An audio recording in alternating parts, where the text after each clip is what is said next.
As free agency drags on, the names on the top of the list of the free agent market get fewer and fewer. On today's show, I'm looking at who all is left after another AL West team made a surprisingly big splash on a player the Rangers were linked to. Talk about all that and more on this episode of Locked On Rangers. Let's get into it.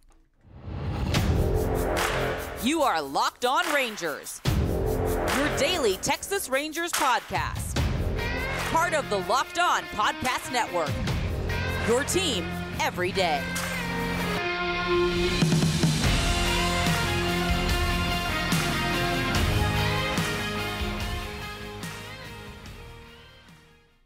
You are locked onto the World Series champion Texas Rangers. I'm Bryce Patrick, a cripplingly addicted Texas Rangers fan covering this team for 10 seasons, including all 5 as the founder and host of this podcast. Thank y'all so much for making Locked On Rangers your first listen every single day. If you're not already, you can follow me on Twitter at Bryce Patrick. You can follow the show at Locked On Rangers. Hit subscribe on your favorite podcasting platform and on YouTube, where the best way you can help grow the show is to comment nearly any single thing below. Now, before we get into today's episode, this show is brought to you by FanDuel. Make every moment more. Right now, new customers get $150 in bonus bets guaranteed when you place a $5 bet. Visit FanDuel.com/lockedon to get started.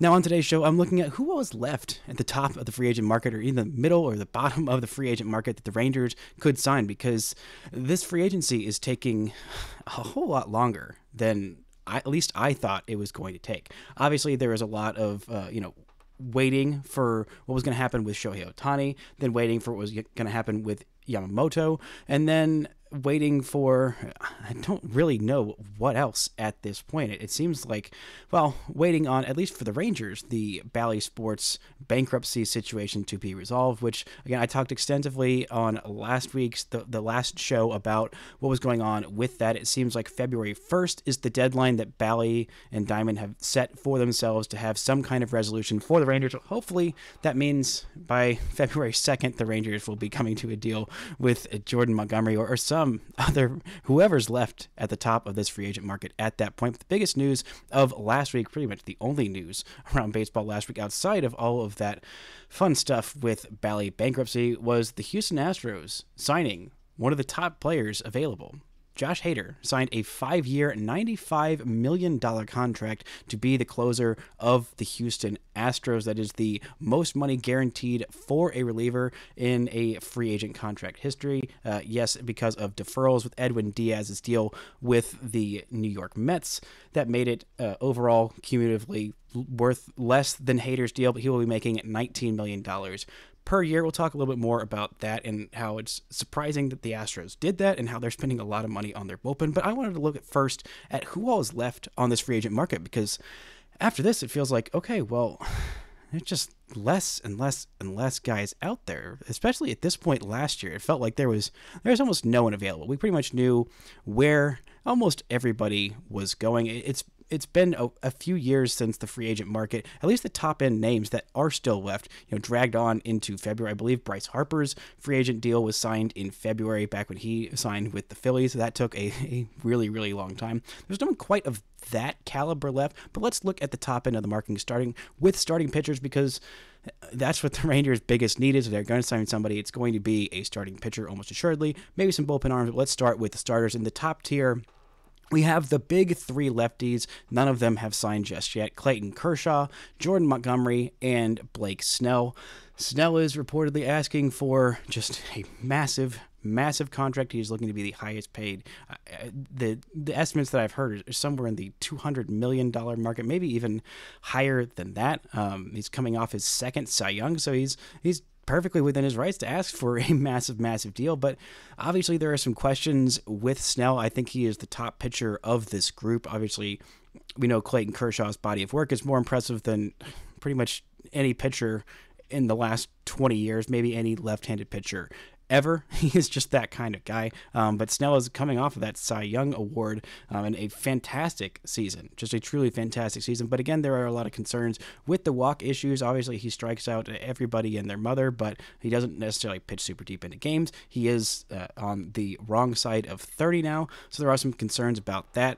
But it makes sense why he's asking for big money, and he is, I think, pretty clearly the best starting pitcher that is left. I mean, of all the starting pitchers that were free agents this year, I'd say Yamamoto is the best. I think Shohei at his peak is probably a little bit ahead of Snell, but Snell is a number 3. All of those guys are guys who could start game 1 of a playoff series and do very well for you. Next guy on this list is obviously Jordan Montgomery. We know the deal there. There's been a lot of rumors of saying that the Rangers are still favorites. John Heyman on, I believe it was Friday, talking on Bleacher Report's live stream, saying that Jordan Montgomery is still probably going back to the Rangers in his opinion, assuming that a deal with Bally finally gets worked out, which I'm sure it will. There's also some reports about the Rangers possibly extending their deal or continuing to move on with Bally. Their deal is not up until I believe it's for a few more years. They still have plenty of years under contract, but the whole Bally situation is such a mess and up in the air. But it feels like Monty is just kind of sitting there waiting on the Rangers to get their money sorted out so they can give him a firm offer and bring him back, bring that World Series hero back. I think this is obviously the best fit. I've talked about it literally all offseason long. It is just a matter of the stupid financials getting stupidly into place. I honestly think that the Rangers should just go ahead and sign this deal and then worry about the money later, because unless it's going to be somewhere in like the 180 or it's in the like $160 million mark, which is where Carlos Rodon signed his big free agent deal right now. I believe that is the biggest lefty free agent starting pitching contract ever, and early signs are not super great for Rodon, but the top end is obviously a little bit higher than Jordan Montgomery's top end. But Jordan Montgomery obviously offers that stability and consistency, which the Rangers very much need, at least for the first half in the rotation, with 3 of their starting pitchers not going to see the mound on a big league mound probably until at the earliest June for any of them, but probably more towards the second half. And then we have Clayton Kershaw, who again is I've heard very little about Kershaw in recent weeks. It feels, again, like it has been the last few years, a 2-horse race between the Dodgers and the Rangers. Obviously, both these teams in kind of similar places of looking for a little bit more rotation help, and you can always use a Clayton Kershaw in your rotation, always. And the Rangers would probably move to a 6-man rotation, I think, if they sign Kershaw, at least in the back half of this season. We'll see what this rotation looks like in the back half, but Kershaw is not going to be ready until about mid-season after coming off of his first ever surgery. So again, it would just be adding kind of another, you'd have 4 starting pitchers that are not going to see the mound until the second half of the season, which that would be a heck of a group of reinforcements for the second half. But again, you really, at this point, I think would prefer a consistent starter that can bridge you through to that second half instead of putting a huge workload on the guys that are in your rotation right now, because the depth of the rotation, it's the 5-man starting group right now is not great, but fine enough to get you through the first half. In Nathan Eovaldi, John Gray, then Dane Dunning, Andrew Heaney, and Cody Bradford. But once you get behind those guys, if God forbid something happens to any of those guys in the first half, in the whole first half, then the next closest guy is maybe Owen White. And if Owen White is back to the version of Owen White that we saw in 2022, then that's fine. That's okay. That's a guy who can fill in as your call up for a guy who goes on the injury list. But the depth of this rotation, the questions about it's not as much concerns about can Cody Bradford be a starter every 5th day and your rotation be fine. I think that's more okay. It's more about what happens if Nate Eovaldi or John Gray or Andrew Heaney sustains an injury in the first half and has to go on the IL for even a couple weeks. That's where things get a little more dicey, and why I think they should stop waiting around and just go ahead and sign Monty to whatever deal they're thinking that he is going to get, because other teams are moving on. Other teams are, making their signings of starting pitchers. And it's just, don't worry so much about this. Whatever one-time payment you're getting from Bally, you're going to get something. Just go ahead and sign the guy to a deal, because I don't know how much longer he is going to wait around. It feels like he will wait around until this thing is resolved. But again, free agency is very unpredictable, and I would feel a whole lot more comfortable if that just went ahead and happened. Now let's look at the next tier of starting pitchers in just a second, and a few relievers who the Rangers might just want to keep an eye on as these relievers start signing big deals, like Josh Hader, right after this word from our sponsors.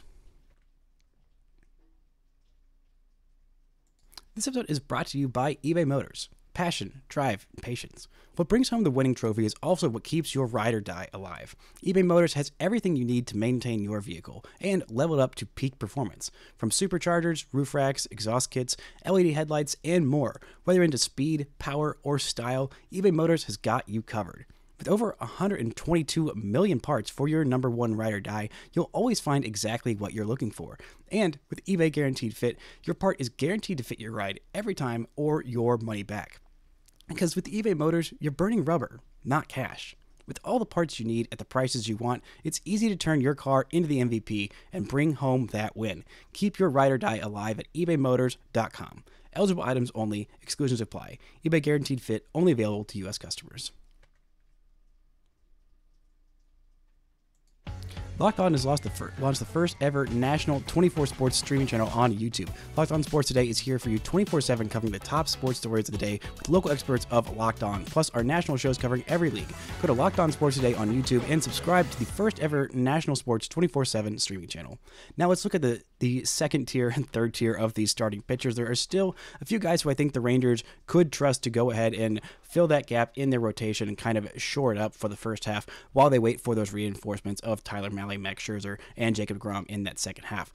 B tier for me is Hyun-Jin Ryu, Alex Wood, Michael Lorenzen, and Brandon Woodruff. Now, Woodruff would be a big gamble coming off of a shoulder surgery in the offseason. It's going to sideline him for the entire 2024 season. It is a different kind of signing than Wood, Lorenzen, or Ryu. I think both those first three, I think they'd really do a solid job of just munching on those innings, just going out there every fifth day. You feel pretty good about them. You could have Cody Bradford as your emergency, someone gets hurt, plug in to your starting rotation guy, which I think is more of an ideal role for him at this point with the Rangers, and just gives you a little bit more depth because, as we saw with starting pitching last year for this Rangers team, you can never have enough starting pitchers. Woodruff, I think, would be an interesting gamble if the Rangers aren't able to re-sign Jordan Montgomery and aren't able to sign Clayton Kershaw. I think I'd feel better about taking the swing on Woodruff at that point. But again, shoulder surgeries are always scary. Woodruff has probably the top ceiling of almost any of these guys. I feel better about Woodruff at his peak than Snell. But again, Snell is coming off a Cy Young season where Woodruff is coming off of a shoulder surgery, so that's a lot more scary. And then if you're looking for guys in the real bargain bin of just, I think probably this guy could start every fifth day and not be horrible. Zach Greinke, Johnny Cueto, those are your main two guys. If you get really desperate, there's Carlos Carrasco and Corey Kluber. I really wouldn't feel great about either of those guys in your starting rotation. I definitely think they're worse than running Cody Bradford out there every fifth day. But again, they can go out there and not be the worst. So if you're getting really desperate, that's when you look at guys like that. In terms of the relief market, there's still quite a few options looking at. There's not as many guys that have signed outside of Hader, obviously signed that big deal. Robert Stevenson signed a deal with the Angels, which was very surprising since, usually if you're not a good team, you're not spending big money on relievers. But hey, maybe they're looking to move him. Maybe they're going to hope that he can, do very well, and then they can get some value of trading out of him. They're still a very young team. Maybe they think they're competitive. I wouldn't imagine why. But hey, it's a solid deal for them. But there's still Hector Neris out there. He's asking for 3 years, $50 million, according to a report from, I believe, Hector Gomez, which is a lot of money. Talked a lot more about Hector Neris on a last week's show as well, of why I'm kind of skeptical of that. There's still Keenan Middleton out there, who was a reliever with the White Sox and then was traded to the Yankees at the deadline this year. He was a guy who I thought the Rangers might trade for at the deadline. Had some pretty good peripherals this year, has a really good changeup, throwing hard as well, averaging 96 miles an hour with his fastball, but that changeup is his primary pitch, and had a really, really good year. This year, I'd feel pretty good about signing him. I think of these relievers, I think he might be my top choice. There's still Matt Moore, Wandy Peralta, a couple lefties out there that I'd feel pretty darn good about. Obviously, Aroldis Chapman is still out there. We all know what the Aroldis Chapman experience is like, and I'd rather not ride that roller coaster again. Ryan Stanek and Adam Ottavino and Phil Maton are all out there. I think those are interesting options, as well as Daniel Hudson, who hasn't pitched a whole lot in the last couple of years, has been with the Dodgers, still has pretty darn good velocity, and I think could be an interesting option if the Rangers are wanting to take a little flyer on him. But other than that, there's also David Robertson out there who had a pretty good first half of the season with the Mets, and then after being traded to the Marlins, not so much. But again, he feels like a fairly safe option. It depends on how much money he's going to get, if that feels like it's really worth it or not. But definitely a guy who is still out there. And then if you're looking at the hitters market, obviously there's still a few of the top guys out there: Cody Bellinger, Matt Chapman. The Rangers are. There's no way they're in on either of those guys, but I think once those guys sign, some of the other guys will start to come off the board. Obviously, Jorge Soler, JD Martinez, Brandon Belt. Interesting DH options that I think the Rangers could consider. But I think right now the plan is just to have either Justin Foscue or Wyatt Langford fight it out in camp and see which one of those guys is your everyday DH. And I think those are both solid options, and they make sense. Rhys Hoskins is still out there as an interesting guy if you want to take a flyer on a one-year guy. He's a first baseman, but he would probably be the DH with the Rangers since they have the reigning Gold Glove winner at first base in Nathaniel Lowe, which is it's so wild how much he improved in the last year that I'm like, no, you're not going to move Nathaniel Lowe off first base because he's a Gold Glover, which is an awesome praise for him. There's a few other names that are interesting out there: Tommy Pham, Joey Votto, Jock Peterson, Adam Duvall, and Whit Merrifield. I don't know if any of those guys really make sense for the Rangers. Signing a DH is, if the Rangers do sign another position player, I think it'd probably just be a depth outfielder and probably bringing back Jankowski, because I think he fits on this roster really, really well. Obviously, they love the vibes. The defense and the on-base was there last year. The defense was really, really stellar. And the on-base and the base stealing ability was very good. And the flow. I mean, having a guy with 80 grade flow on your roster is solid. But again, I think those are the big names on the market. Once the Bellinger domino falls, I think that's when everyone else, all these other hitters, are going to start signing. And so I don't anticipate the Rangers being super active on the hitter market. I mean, again, they've already signed their backup catcher. I thought that was the one for sure hitter they'd sign, and I think that might end up being it for them. But let's look a little bit at the Astros, who are making so far the biggest signing of anybody in the AL West, the most expensive free agent acquisition of anybody in the American League West. They signed Josh Hader to that 5-year, $95 million deal, and now, I mean, that Astros bullpen was already really good last year, but now it looks even more dangerous. They're probably going to lose Hector Neris. I don't see them. If they signed Hector Neris back to the 3-year, $50 million deal he's asking for, then I would have even more questions. But Hader moves to that closer role. They finally have a lefty in that bullpen. They didn't have a lefty for the longest time in their bullpen outside of occasionally Parker Mushinski, former Texas Tech great, occasionally coming up and being a part of their bullpen. But now they have one of the nastiest closers in the game. They also have Ryan Presley, but they still have some questions with their starting rotation. It is still on the older side, and they're spending a lot of money on their relievers, and it looks like it might come at the detriment of some of their position players that are going to be free agents after this year. And right now, with that signing, the Astros payroll, that talked about how they're only signing their own guys, bought not built, whatever nonsense that Astros fans are using as copium overdosing after losing to the Rangers in 7 games in the ALCS last year. They now have the 3rd highest payroll in all of Major League Baseball, behind only those 2 New York teams in the Mets and the Yankees. Just an interesting turn of events coming up. A look at why the Astros spending big on their bullpen has me happy about the direction of their franchise, and why that could lead to a shift in powers after 2024 in the American League West. Right after this word from our sponsors.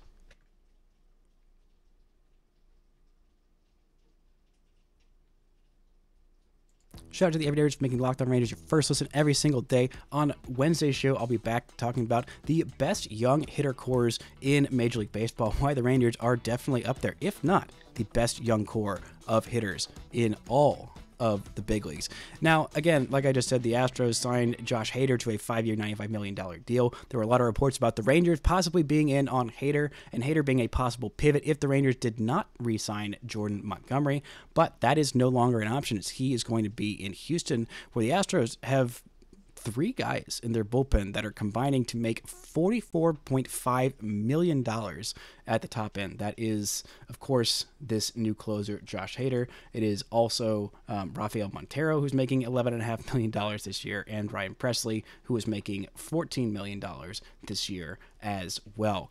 And that is a significant chunk of change to pay to the back end of a bullpen, where in order for that to matter, which the Astros will probably make it matter because they have a really good lineup and some pretty decent starting pitching, not as good or as deep as it's been in years past, but still a fairly decent group. But it's a very volatile group, very volatile position.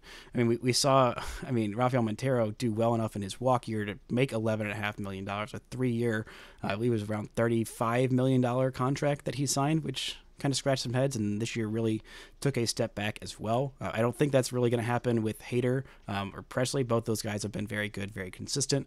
But again, to have that matter, you gotta keep your position players under lock. You got to keep those guys, your young core, together. You got to keep those young starting pitchers, keep churning those guys out. And the Astros have some questions about their future, especially in their infield, because after this year, Alex Bregman and Jose Altuve are both going to be free agents. And according to reports from Astros writers, there have been no contract extension talks with either of those guys. And the same can be said for their star right fielder, Kyle Tucker. He's under contract for this year and next year. And then he is going to be free agent after the 2025 season, as is Framber Valdez. And there were some reports about possibly them trading Framber Valdez, and it's looking like there are some questions about what the Astros are going to be spending on in the future. With having $45 million tied up in their top 3 guys, that's nearly as much as the A's are spending on their entire roster on 3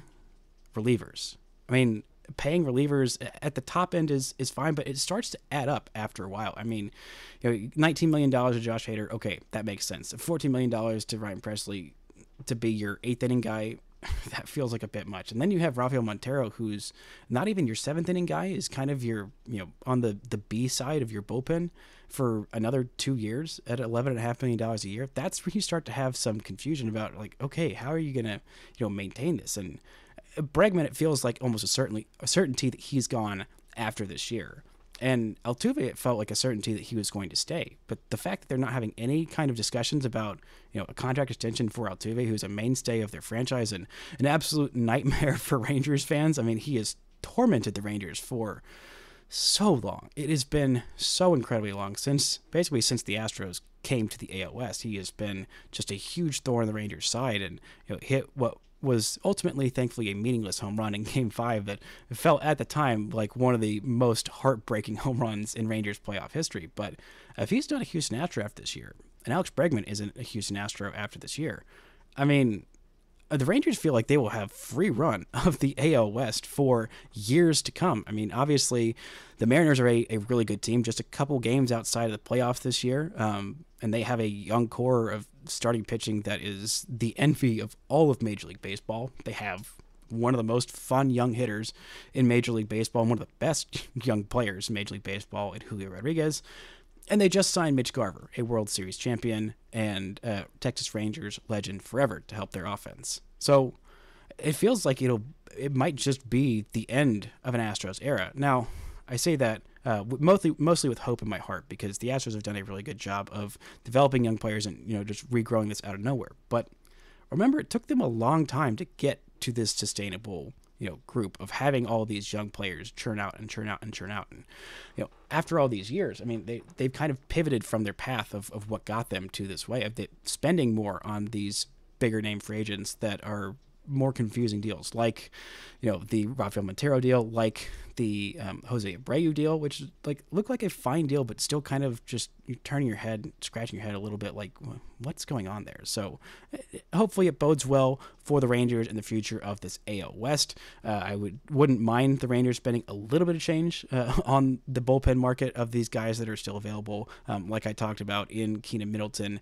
Hopefully a Matt Moore reunion would be nice to have another lefty in that pen that has shown the ability to strike guys out and pitch in decent leverage situations. But still, I think it's just an interesting kind of pivot for the Astros, going away from what got them to be such a nightmare to deal with as a fan of an AL West team. But let's look at these 10 there are 10 prospects that earned a big league spring training invite for the Rangers, and I think that several of them will be competing for an actual roster spot on opening day. Some of these guys, is just nice to see them get a little bit of a look at the big league camp. I don't think they're going to break camp with the Rangers, but still good for all these guys. Those 10 names are, of course, outfielder Wyatt Langford, who I think will very much be fighting for an opening day roster spot, if not opening day starting lineup spot. Then you have first baseman Blaine Crim, catcher Liam Hicks, right-handed pitcher Jack Leiter, first baseman Abimelec Ortiz, right-handed pitcher Daniel Robert,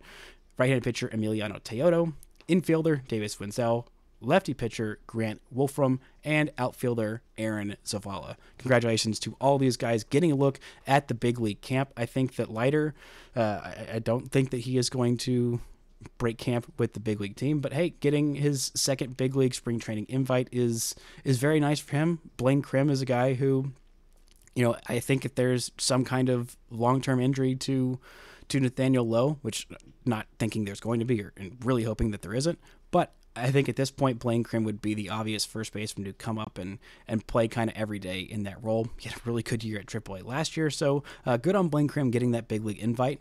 Liam Hicks is an interesting name, who I think could have a pretty solid career as a backup catcher in the big leagues.